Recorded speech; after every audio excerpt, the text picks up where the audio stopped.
Rosalie, ano ang susunod na proseso matapos yung adoption ng House Justice Panel ng report at resolusyon?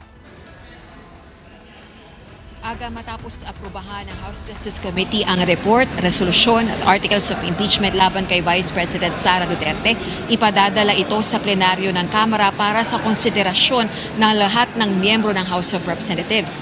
55 miyembro ng House Justice Committee ang bumoto ng pabor o itinuturing yan na unanimous vote para pagtibayin ang tatlong mahalagang dokumento.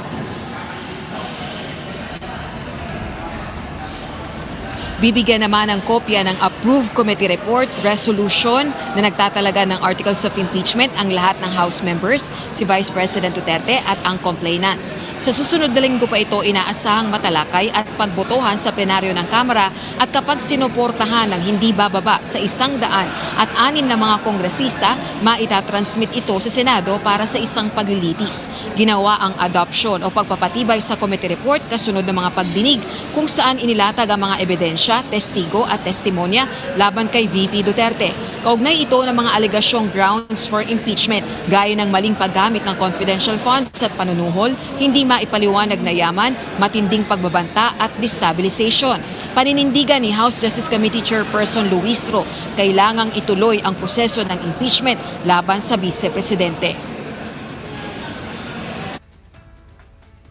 Mahaba pa po ang tatahakin nating landas patungong plenaryo at patungong Senado. Ngunit hindi na tayo nangangapa because only then can we truly achieve accountability. Kapag may public official na nagkaroon ng seryosong paratang, huwag nating baliwalain, huwag nating palampasin. Let us therefore move forward with heavy hearts but clear minds. If the Vice President is guilty, let the truth convict her. If she is innocent, let the process clear her. But let it be done through the light of justice, not the shadows of silence.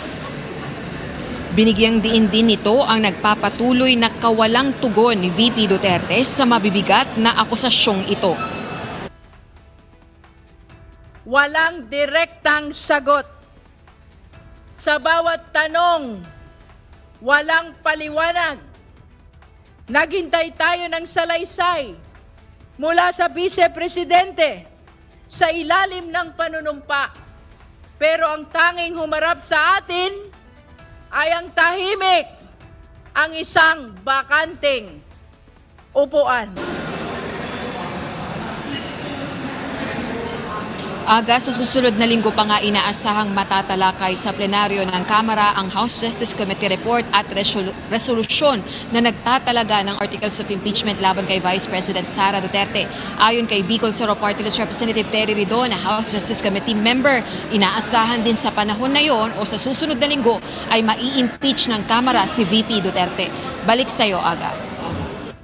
Maraming salamat, Rosalie.